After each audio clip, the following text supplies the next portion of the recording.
Нашата група е номер 1. Сега откъде идва вятър, аз не мога да разбера сега. Ето, то се вижда от тук. Да, точно така. Това е идеята. Да, дайте го винтла. Така.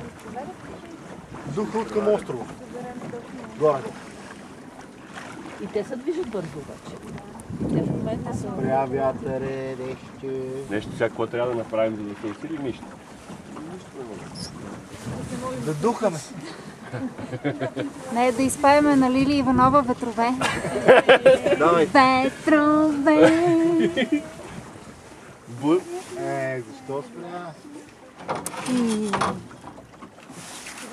Обърна се. Преди малко попитахте какво е поворот. Поворот е маневрата, при която пресичаме линията на вятъра. Не всеки се води поворот.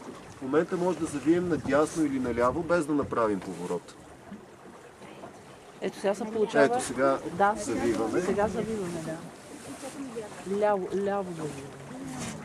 Вятъра ни е перпендикулярно на лодката.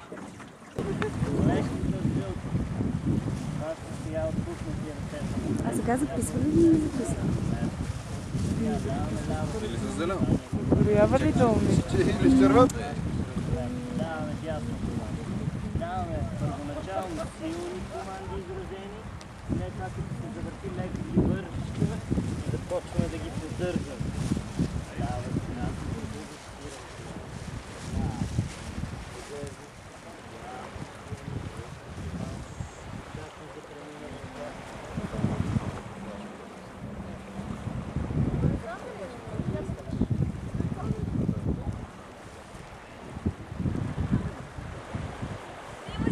Да.